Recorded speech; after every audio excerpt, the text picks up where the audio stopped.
আসসালামু আলাইকুম ভিউয়ার্স, আজকের এই ভিডিওতে আমি আপনাদেরকে দেখাবো আপনারা আপনাদের কম্পিউটারের পাসওয়ার্ড ভুলে গেলে সেই পাসওয়ার্ডটাকে কিভাবে রিসেট করে আবার লগ ইন করতে পারবেন। সো ভিউয়ার্স, আসুন তাহলে আমরা দেখি আমরা এটা কিভাবে করতে পারি। প্রথমে আপনাদেরকে যেটা করতে হবে, গুগলে যেতে হবে এবং টাইপ করতে হবে hintbd লেখে। এটা লিখে সার্চ করলে আপনারা যে রেজাল্টটা প্রথমে পাবেন সেখানে লেখা থাকবে hintbd। এই লিঙ্কে আপনাদের ক্লিক করতে হবে। ক্লিক করার পর আপনাদের সামনে একটা ওয়েবসাইট ওপেন হবে এবং এই ওয়েবসাইট থেকে আমাদেরকে একটা আইএসও ফাইল ডাউনলোড করতে হবে। আর এই আইএসও ফাইলটা হচ্ছে একটা অপারেটিং সিস্টেমের মতো, কিন্তু আমরা এটাকে আমাদের কম্পিউটারে ইনস্টল করব না, এটাকে পেন ড্রাইভের মাধ্যমে আমাদের কম্পিউটারে টেম্পোরারি রান করব। সেটার আউটপুট আপনারা সামনে দেখতে পাচ্ছেন, একটা স্ক্রিনশট দেওয়া আছে। এখন এই আইএসও ফাইলটা আমি কোত্থেকে ডাউনলোড করব? এখানে ডাউনলোড লেখার নামে একটা বাটন আছে উপরে, আপনারা দেখতে পাচ্ছেন। এই বাটনে ক্লিক করতে হবে। ক্লিক করলে আপনারা প্রথমেই যে লাস্ট ভার্সন কোনটা চলছে এটা আপনাদেরকে ইনফর্ম করে দিবে এই ওয়েবসাইট। এরপরে আপনারা স্ক্রল ডাউন করে নিচে নামলে আপনারা এখানে পেয়ে যাচ্ছেন সেই আইএসও ফাইলের ডাউনলোডের লিঙ্ক। এই বাটনে ক্লিক করলে আইএসও ফাইলটা ডাউনলোড হয়ে যাবে এবং এটার সাইজ কত সেটাও নিচে বলা আছে, 2.88 GB। এই ওয়েবসাইটটির লিঙ্ক আমি আমার এই ভিডিওর ডেসক্রিপশন বক্সে দিয়ে দিব, আপনারা এই আইএসও ফাইলটা ডাউনলোড করে নিতে পারবেন। আর এই ফাইলটা আমি এখন ডাউনলোড করলাম না, কারণ আমার অলরেডি এটা ডাউনলোড করা আছে, আপনারা দেখতে পাচ্ছেন। আর এই আইএসও ফাইলটাকে পেন ড্রাইভে বুটেবল করে নেওয়ার জন্য আমরা মোস্ট কমন সফটওয়্যার রুফুজ সেটাই ব্যবহার করব। আর এই রুফুজ সফটওয়্যারের সাথে যারা নতুন তাদের জন্য বলে দিই, এই যে আপনারা দেখতে পাচ্ছেন এই রুফুজ সফটওয়্যারটা, এটা আমরা এই ওয়েবসাইট থেকে ডাউনলোড করে নিব। এই লিঙ্কটাও আমি আমার এই ভিডিও ডেসক্রিপশন বক্সে দিয়ে দিব। আপনারা যারা নতুন আছেন তারা এখান থেকে ডাউনলোড করে নিতে পারবেন। আমরা মোস্টলি এখন সবাই জানি এই রুফুজ সফটওয়্যারের ব্যাপারে, জাস্ট এটা ডাউনলোড করলে হবে। খুবই একটা ছোট অ্যাপ, এবং এটা ডাউনলোড করার পর আমরা যেটা করব সেটা হচ্ছে সফটওয়্যারটা আমরা ওপেন করব। এটা যারা নতুন এই বিষয়ে তাদেরকে দেখানোর জন্য আমি একবার দেখিয়ে দিই। এবং এখানে আমরা প্রথমে যে অপশনটা দেখতে পাচ্ছি, আমরা আইএসও ফাইলটা সিলেক্ট করব। পেন ড্রাইভটা আগে সেট করে নিব কম্পিউটারে, তারপরে আমরা আইএসও ফাইল সিলেক্ট করে নিব। আইএসও ফাইল সিলেক্ট করে ফেলার পর আপনারা দেখতে পাচ্ছেন আমি এখানে সিলেক্ট করে ফেলার পর বেশ কিছু অপশন নিচে এনেবল হয়ে গেছে, এবং এখানে জিপিটি আর এমবিআর একটা বিষয় আছে। আপনারা অবশ্যই প্রথমে আপনার পার্টিশন টাইপটা কি, জিপিটি না এমবিআর, এটা দেখে নেবেন। এরপরে আপনারা বাকি সব সেটিং যা থাকবে একই রকম রাখবেন। দেন স্টার্ট বাটন আছে লাস্টে দেখতে পাচ্ছেন, এই স্টার্ট বাটনে ক্লিক করতে হবে।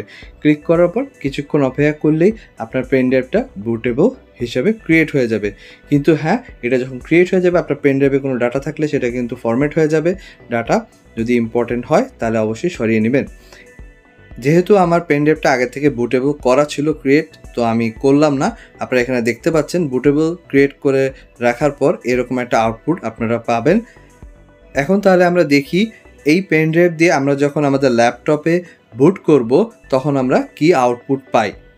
ভিউয়ার্স, আপনারা দেখতে পাচ্ছেন এই পেন ড্রাইভটা দিয়ে এখন আমি আমার এই ল্যাপটপের পাসওয়ার্ডটাকে রিসেট করব। ফর এক্সাম্পল, আমার এই ল্যাপটপে পাসওয়ার্ড আমি ভুলে গেছি এবং এখানে আমি এখন লগ ইন করতে পারছি না। তো এইরকম একটা সিচুয়েশনে আমি পেন ড্রাইভ দিয়ে কীভাবে এই পাসওয়ার্ডকে রিসেট করতে পারি এটাই আমরা এখন আপনাদেরকে দেখাবো। ফর এক্সাম্পল, আপনারা দেখতে পাচ্ছেন আমি পাসওয়ার্ড দেওয়ার চেষ্টা করছি এবং আমার এখানে লগ ইন করতে দিচ্ছে না। তো এরকম একটা সিচুয়েশন আমরা প্রত্যেকে পড়ে থাকি, যারা আইটি সাপোর্টে কাজ করি। অর পার্সোনালি আমাদের কম্পিউটারও হতে পারে যে আমরা কম্পিউটার পাসওয়ার্ডটা ভুলে গেছি। তো এরকম সিচুয়েশনে আমরা জাস্ট পেন ড্রাইভটা যখনই আমাদের কম্পিউটারে সেট করব তখন আমাদের কম্পিউটারটাকে এই অবস্থাতেই রিস্টার্ট করতে হবে। রিস্টার্ট করার পর আপনাদের কম্পিউটারে যেই কিবোর্ডের বাটন প্রেস করলে আপনাদের বুট অপশনে চলে যায়, সেখানে আপনারা প্রেস করতে থাকবেন। ফর এক্সাম্পল, আমারটাতে F9, সো আমি F9 প্রেস করা শুরু করলাম। সো এই F9 প্রেস করলে আমার সামনে এই পেন ড্রাইভ থেকে একটা ওএস অটোমেটিক বুট হবে, যেটা কিছুটা উইন্ডোজের মতো। আপনারা দেখতে পাচ্ছেন এখানে আউটপুট চলে এসছে এবং ওএসটা কিন্তু পেন ড্রাইভ থেকে বুট নেওয়া শুরু করেছে। কিছুক্ষণ অপেক্ষা করার পর আপনাদের সামনে উইন্ডোজ 10-এর মতো একটা ডেস্কটপ ভিউ চলে আসবে এবং সেখানে ডেস্কটপে অনেক অপশনস আছে, অনেক ফাইল আছে, আপনারা দেখতে পাবেন। সিস্টেমটা সম্পূর্ণভাবে লোড হয়ে যাওয়ার পর একটা অপশন চলে এসছে, দেখতে পাচ্ছেন, এটা আমরা ক্লোজ করে দিব। এখন যেটা আমরা করব, এখানে স্টার্ট মেনু আছে, আপনারা বাম দিকে এই কোনায় দেখতে পাচ্ছেন স্টার্ট মেনু, এখানে আমরা ক্লিক করব। এখানে ক্লিক করার পর যে সকল অপশন আসবে সেগুলো আমাদের সাধারণ অপারেটিং সিস্টেমের মতো না, কিছুটা অ্যাডভান্স লেভেলের অপশন আছে। এখানে হয়তো বা আপনারা ক্লিয়ার দেখতে পাচ্ছেন না, আমি ইনস্ট্রাকশন যেভাবে দিচ্ছি আপনারা আমার ইনস্ট্রাকশনটার দিকে খেয়াল রাখবেন। এখানে আমরা ক্লিক করার পর এখানে সিকিউরিটি অপশন পাচ্ছি, স্টার্ট মেনু ওপেন হয়ে যাওয়ার পর সিকিউরিটি, এই সিকিউরিটি অপশনে আমরা ক্লিক করব। তার মধ্যে আমরা পেয়ে যাব পাসওয়ার্ড নামে একটা অপশন। ওকে, এই পাসওয়ার্ড অপশনে আমরা ক্লিক করব, সিকিউরিটি অপশনে যাব, দেন সিকিউরিটি অপশনে যাওয়ার পর আমরা সেখানে পাবো পাসওয়ার্ড অপশন। পাসওয়ার্ড অপশনে যখন আমরা ক্লিক করব সেখানে আরও 3টা অপশন পেয়ে যাব, এবং ওই 3টা অপশনের মধ্যে যে লাস্টের অপশন আছে সেখানে লেখা আছে উইন্ডোজ লগইন আনলকার। ওকে, এখানে আপনারা যে লাস্টে যে অপশনটা পাচ্ছেন এই অপশনটাতে ক্লিক করবেন। ক্লিক করার পর তারপরে আপনাদের সামনে এরকম একটা উইন্ডো চলে আসবে। এখানে আমরা পেয়ে যাব আমাদের কম্পিউটারে যতগুলা ইউজার আইডি ওপেন করা থাকে সেই ইউজার আইডিগুলোর লিস্ট, এবং আমাদেরকে খেয়াল রাখতে হবে আমরা যেই ইউজার আইডির পাসওয়ার্ড চেঞ্জ করতে চাচ্ছি সেই ইউজার আইডিকে আমাদের সিলেক্ট করতে হবে। আর একটা বিষয় হচ্ছে আমাদের খেয়াল রাখতে হবে আমাদের যদি পাসওয়ার্ড চেঞ্জ করতে হয় অবশ্যই এই ক্ষেত্রে আমার ইউজার আইডিটাকে হতে হবে লোকাল। আমরা যদি আমাদের কম্পিউটারের ইউজার আইডি ইউজ করে থাকি সম্পূর্ণ ইন্টারনেট থেকে, অর্থাৎ যে আমাদের মাইক্রোসফট অ্যাকাউন্ট থেকে, সেক্ষেত্রে কিন্তু পাসওয়ার্ড রিসেট করা সম্ভব না উইদাউট মাইক্রোসফট অ্যাকাউন্ট পারমিশন।